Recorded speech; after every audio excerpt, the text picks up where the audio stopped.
Hola, ¿cómo están? Espero que estén bien. Vamos a iniciar con esta clase del día de hoy. Continuamos con la unidad 2, pero antes de iniciar con la parte de las exposiciones y el análisis o lo que respecta a los cronistas de India, me parece oportuno que charlemos algunas cuestiones más sobre lo relacionado a los cronistas, ¿sí? Particularmente sin hablar de nombres, sin especificar quién sí, quién no, sino ver esta cuestión que tiene que ver con comprender un poco más de qué se trata este género discursivo tan particular que vamos a estudiar ahora, ¿no? Entonces nuestra propuesta ahora es, de alguna u otra forma, caracterizar a estos cronistas, de dónde vienen, cuáles son sus pensamientos en algunos casos, y vamos a hacer un análisis un poco más general, si se cree, de esto. Bien, más o menos lo vimos, pero digo, las crónicas tienen una máscara, ¿sí? De tipo literarias, se cree, digamos, ¿no? Porque se relaciona, esto ya lo hablamos, lo que es la ficción con la realidad, y dentro de lo que son estas máscaras literarias, nosotros podemos ver lo que tiene que ver con cómo se explican determinadas cosas, ¿no? Dentro de esa explicación que suceden dentro de estas crónicas, hay fundamentaciones de tipo mitológicas, fantásticas, mágicas, y es donde nosotros podemos llegar a ver esta idea de ficción, ¿no? Pero más allá de esta cuestión, también esa cuestión ficcional se relaciona con la representación de la realidad que se plantea a través de estas crónicas, y cómo cada uno de estos cronistas, sin importar su origen, ahora vamos a ver un poco más sobre eso, pero digo, sin tener en cuenta profundamente eso, cada uno de ellos va a tratar de explicar eso que ve, ¿no? Algunos con mejores recursos, otros con menos recursos, pero la mayoría va a tratar de explicar. Y ahí es donde va a estar presente la literatura, ¿no? La explicación mitológica, fantástica, mágica, como decía, pero también se va a relacionar con esa representación de lo real, y va a tener que ver con esta cuestión que relacionamos con la motivación, la naturaleza, el objetivo que tiene esta crónica, ¿no? Recuerden que los cronistas utilizaban este recurso, utilizaban este tipo de documentos para explicar las cosas que sucedían en plena conquista, digamos, ¿no? Muchas veces explicar de alguna u otra manera algunas cosas que no estaban bien que hacían, ¿sí? Entonces es lo que de alguna forma difiere de lo que es una obra literaria. Pero pregunto, ¿cuál es el fin que tiene una obra literaria, ¿no? Entonces, digo, genero la pausa para que piensen, pero si me pongo a pensar, digo, ¿qué busca una obra literaria? La obra literaria es una obra que se va a enmarcar, perdón, dentro de lo que es el arte. ¿Y el arte qué busca? El arte busca la belleza, digamos, ¿no? Crear, generar algo que sea bello, ¿sí? Y no necesariamente es esto lo que buscaban los cronistas, ¿no? Si nosotros pensamos que es literatura, es arte, pero particularmente las crónicas de estos cronistas, de estos conquistadores, no tenían como finalidad, de alguna u otra forma, crear algo bello, crear algo lindo, sino que simplemente relatar hechos que sucedían en su día a día, acontecimientos de esta experiencia muy nueva para algunos, de conocer un territorio nuevo, gente nueva, algo completamente distinto a lo que habían visto alguna vez en su vida. Entonces, para remarcar, ¿sí?, el concepto o pensar en una nueva definición de crónica, o sumar a lo que más o menos ya veníamos viendo y hablando, la crónica es un conjunto un conjunto heterogéneo, dice. ¿Por qué heterogéneo? Porque es algo que no es homogéneo, o sea, no hay una relación de parecido entre sus partes, sino que al contrario, hay distintas aspectos que se van a ver, a distintas obras, y todas esas obras que van a englobar o van a enmarcarse dentro de ese universo de crónicas son completamente distintas, son escritas lógicamente, es una de sus cualidades, y van a recibir muchísimas clasificaciones, muchísimos modos de clasificarla. Pero importante es que nosotros veamos que para intentar definir a la crónica va a ser importante en el punto de vista que yo me paro, digamos, ¿no? En el lugar que me ubico para tratar de entender de qué se tratan esas crónicas. Pero más allá de eso, la idea es que nosotros podamos tener una cierta aproximación a una clasificación, y podríamos hablar de dos mundos, si se quiere, dos aspectos generales, amplios, de lo que es esa clasificación, ¿no? Primero, los textos que están pensados y están escritos, particularmente en castellano, y esos géneros que están escritos en castellano podemos dividir en dos, ¿sí? Aquellos que fueron redactados por los conquistadores militares, Hernán Cortés, por ejemplo, y otros por religiosos. En castellanos, por conquistadores militares o religiosos, conquistadores militares podría llegar a ser un ejemplo de Hernán Cortés, y lo que es religioso, por ejemplo, podría aparecer Bartolomé de las Casas, ¿sí? Y dentro de los textos en castellano van a estar también los redactados por conquistados. Un ejemplo de esto podría llegar a ser, en realidad no podría, es un ejemplo de esto, el de el Inca Garcilaso de la Vega. El Inca Garcilaso lo que hace es, luego de ser conquistado su pueblo, él tiene sangre española, digamos, ¿no? Por eso Garcilaso, pero su madre era una princesa inca, y intenta de alguna forma recopilar la historia de su pueblo, del pueblo inca, y también intenta recopilar, hacer un resumen, un conteo, digamos, de los sucesos que marcaron la conquista española, que terminó con la desaparición, de alguna u otra forma, del pueblo inca. Y otro modo de, o sea, no otro modo de clasificar, sino otro punto de clasificación, sería aquellos textos redactados que no fueron escritos en español, o sea, o en castellano, ¿sí? Hay antecedentes, nosotros vamos a ver en esta clase también, a textos que fueron escritos en italiano, por ejemplo, algunos textos en alemán. Digo, la pregunta que surge es ¿por qué aparecen estos textos? Bueno, muchos de los marinos que acompañaban estas aventuras eran personas de distintos países, ¿no? Que acompañaban, por ejemplo, Michel Cunio, que es el que nosotros vamos a ver hoy, es italiano, un marino italiano, que se embarca junto a Colón, y también hace eso, digamos, ¿no? Hace su relato, su crónica de lo que sucedía en ese proceso de conquista. Y en ese particularmente lo hace, en el caso de Cunio, lo hace en italiano, ¿sí?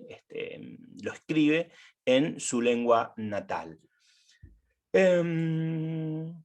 Bien, en relación a las características que tenían estos conquistadores, algo bastante interesante de ver, porque nosotros, digo, en esta caracterización de los conquistadores tendríamos que hacer un punto y aparte con lo que es Cristóbal Colón, ¿no? Pero en gran medida eran seres que pertenecían intelectualmente, ideológicamente a la Edad Media.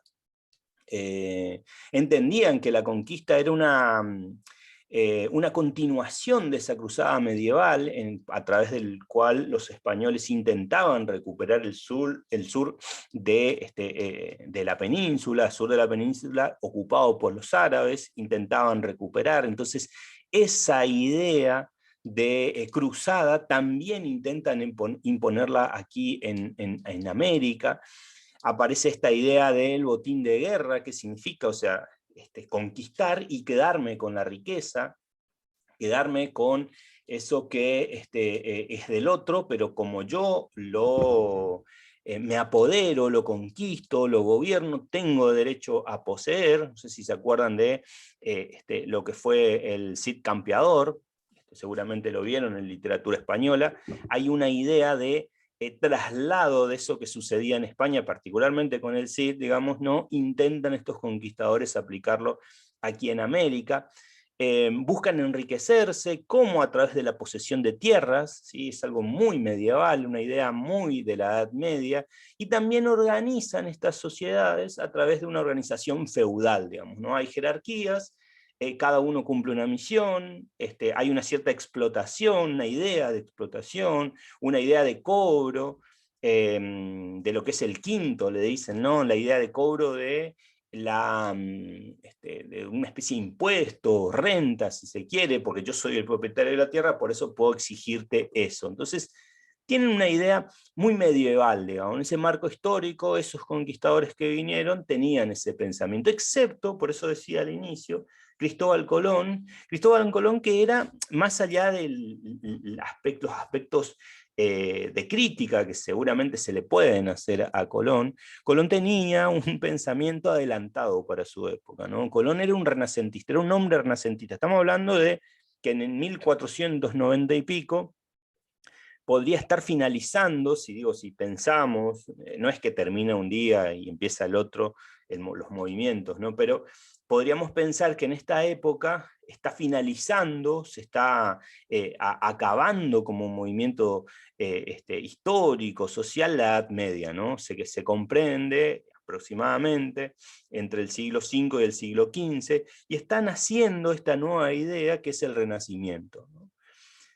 Y Colón, por eso decía, es un adelantado a su época. Colón era un hombre renacentista, él no pretendía hacerse rico a partir de la posesión de tierras, sí pretendía hacerse rico, eso una cosa no quita la otra, pero el modo sí varía, ¿no? Colón pretendía hacerse rico a partir del intercambio comercial, ¿no? Muy burgués su pensamiento, que marca de alguna u otra forma sus ideologías políticas, su ideología comercial, que lo diferencia de la mayoría de los conquistadores de esta época, siendo él el primero, digamos, ¿no? Que es lo que se instaura dentro de lo que es América. Hay distintos móviles,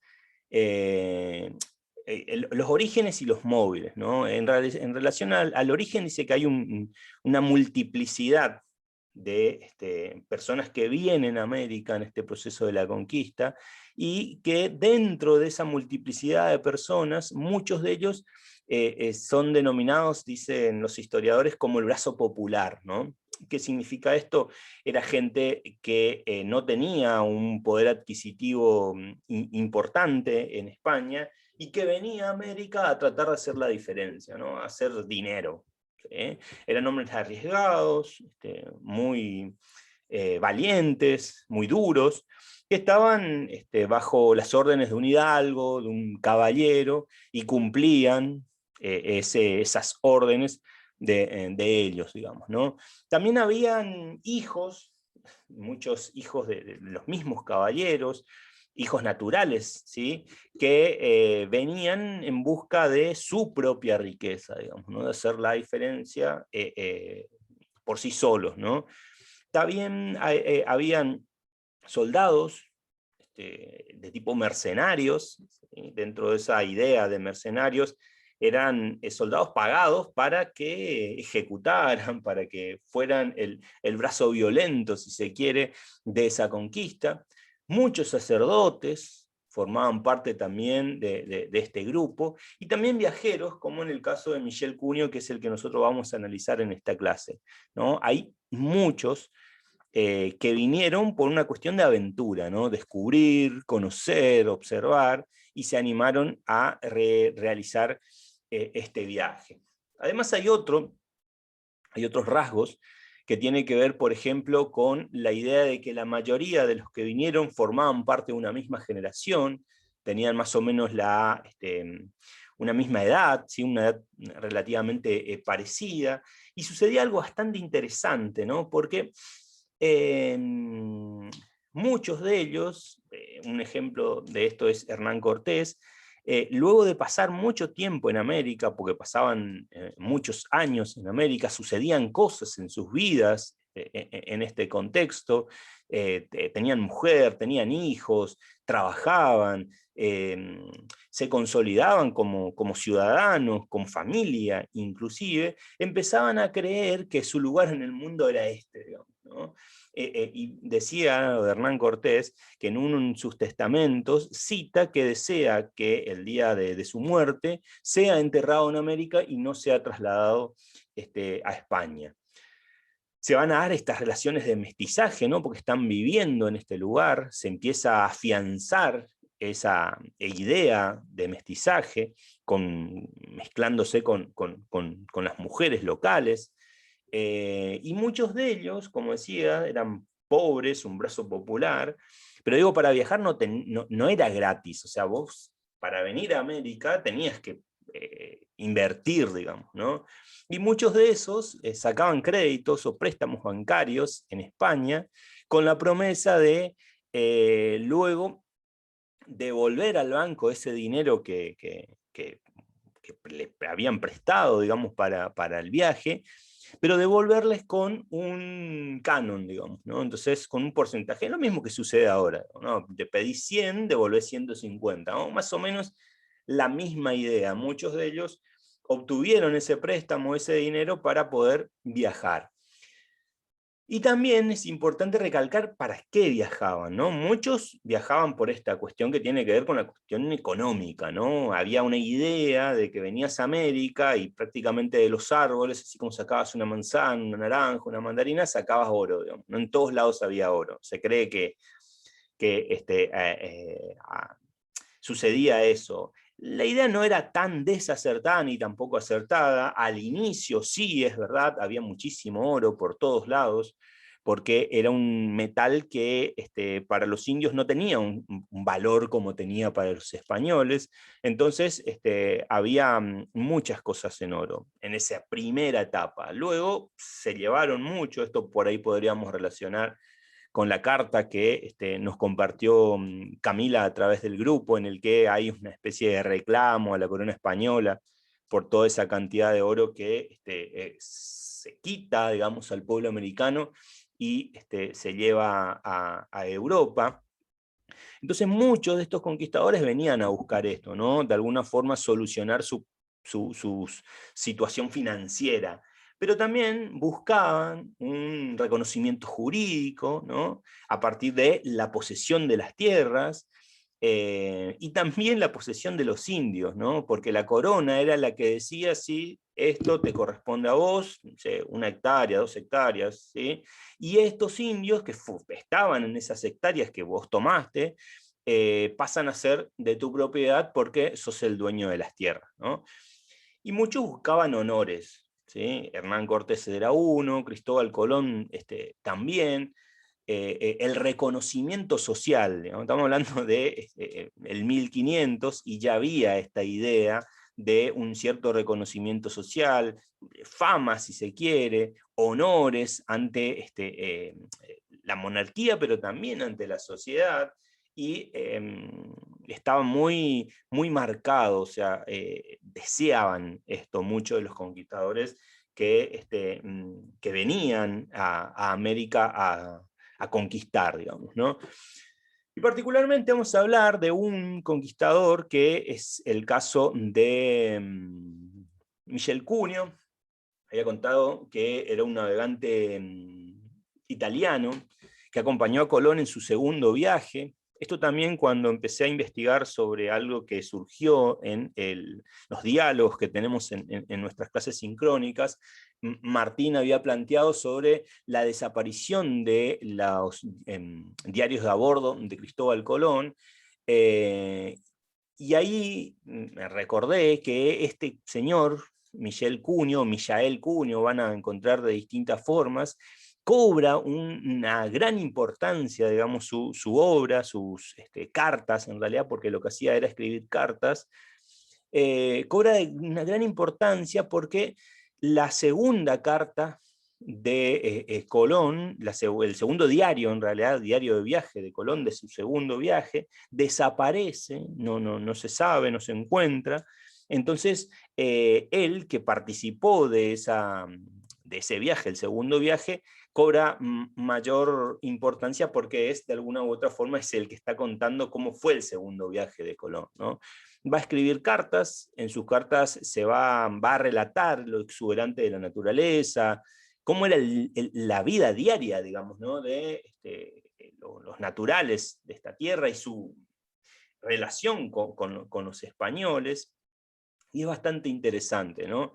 Va a escribir cartas a Jerónimo Anari, que era una persona adinerada italiana, que no hay antecedentes, pero lo más probable es que haya financiado, si se quiere, el viaje de Cunio, y por eso él va relatando y va contando todo lo que sucede, lo que ve, digamos, ¿no? De esto, algunas cuestiones para que por ahí conozcamos de qué se trata estas cartas. Va a contar, por ejemplo, que en una de sus paradas recorrían con el barco distintos puertos, y va a contar que en una de esos momentos que paran, un grupo de marinos de Colón baja del barco y se mete en lo que es la selva, en lo que es el bosque, en busca de provisiones, ¿no? Y se van pasando las horas, van pasando el tiempo y nunca logran salir, no salen, no salen, no salen, y empiezan a asustarse, digamos, ¿no? Entonces Colón, ¿qué hace? Envía a 200 hombres a buscar a estos soldados. Se meten en la jungla, pero no pueden encontrarlos. Entonces salen y vuelven a subir al barco, ¿no? Entonces prácticamente los descartan como que hubieran desaparecido, digamos. Pero tiempo después logran aparecer a partir de la ayuda de una indígena de edad, una señora grande, digamos, que formaba parte de las tribus de esa zona, les ayuda a salir a la costa y recobran, o sea, vuelven a subir al barco. Uno de los hechos. Otro de los hechos que cuenta también, que dice que estaban anclados cerca de la costa, cuando de golpe ven una canoa, utiliza ese término Michel Cunio, para hacer referencia a lo que es una especie de barcaza hecha en tronco de árbol, ahuecado, digamos, para que flote, y se acerca a una de estas canoas con aborígenes que empiezan a tirar flechas, digamos, ¿no? Los españoles se defienden y le golpean a uno de esos indios que consideran que lo mataron, digamos, ¿no? Entonces se acercan ellos, los españoles, con un barco más pequeño, a ver qué había pasado, reacciona el indio y cuenta Michel Cunio que para terminar con su existencia le cortan la cabeza, ¿sí? Básicamente eso. Otro de los relatos que cuenta es que en esa canoa en el que algunos indios atacan al barco, había mujeres. Cuando las apresan, a uno de ellos le cortan la cabeza, como decía, pero no las apresan, una de ellas Colón le regala a Cunio, ¿sí? ¿Cuál objeto? Esta es tuya, le regala esta mujer, esta aborigen, digamos, ¿no? Y Cunio lo que busca es someterla, ¿sí? Sexualmente, ¿no? La mujer no quiere, entonces él cuenta en esta carta, que hoy conocemos porque está escrita de puño y letra, la castiga, ¿sí? Porque ahí había esta idea de posesión, digamos, ¿no? Esa persona no era una persona, era una cosa, y esa cosa era de mi posesión, o sea, tenía que hacer lo que yo quiera, básicamente esa era la idea, digamos, ¿no?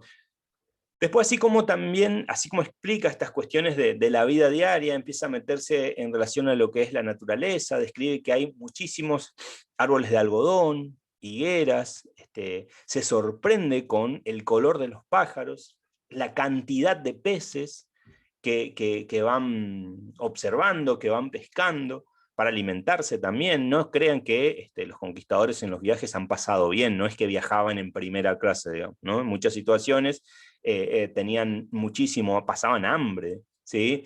Hay veces que salían en busca de alimentos desesperadamente para sobrevivir y para no morirse de hambre. Otro de los hechos que cuenta Michel Cunio en sus crónicas, en sus cartas en realidad, que se enmarcan dentro de lo que nosotros vemos como crónicas, describe a estos hombres que él ve, dice que son bajos, de color oliváceo, dice, ese es el término que utiliza, imagino que hará referencia al color del aceite de oliva, entiendo de esa forma. Dice que no tenían barba, tiene que ver con que los aborígenes eran muy jóvenes, ¿sí? No tenían una posibilidad de longevidad muy grande, entonces la mayoría eran jóvenes, muy pocos llegaban a viejo, digamos, ¿no? Digo, pensar en viejo en la edad, en la década, en el 1500 era 40 años, digamos, ¿no? Eso era viejo en esa época, ¿sí? Decía también que las mujeres están muy bien desarrolladas, iban desnudos también, cuenta, Cunio le cuenta a esta persona a la que le dedica las cartas, cuentan también que comen todo tipo de animales y que hay serpientes muy grandes, y ahí también entra esta cuestión de la fantasía, ¿no? Que en muchos casos esas serpientes gigantes, dice Cunio, si los mismos aborígenes no la comen, o sea, no la matan para comer, ellas, o sea, las serpientes, las comen a ellos, ¿sí? Es un dato de color que plantea Cunio en sus crónicas. También habla de los famosos caníbales. Colón instaura esta idea de que había tribus que eran caníbales, que sometían a, a otras tribus menos poderosas, digamos, tratando de alimentarse, es lo que plantea Colón. Y también hace referencia a algo bastante interesante que dice Cunio, también como nota color, que dice que lo único que hacen los aborígenes, digamos, estos pueblos originarios, solamente se dedican a procrear, porque dice que son cientos y cientos los que viven en América y que es lo único que hacen, excepto procrear entre hermanos, procrean todo el tiempo, ¿no? Es lo que dice en sus cartas. También describe cómo son sus armas, cuenta que tienen cuchillos que eran fabricados con piedras afiladas, con los que se enfrentaban a los españoles y utilizaban como herramienta para la defensa, ¿no? Para defensa y para fabricar, en el caso de las canoas, por ejemplo, para realizar esto, ¿sí? Más o menos una idea amplia para que sepamos esta cuestión que tiene que ver con la clasificación de los cronistas. Me parece sumamente importante, ¿no? Estos que escriben en castellano y aquellos que escriben en otros idiomas, caso Michel Cunio, que lo hace en italiano. Bien, esto ha sido todo por hoy. Nos encontramos pronto. Hasta luego.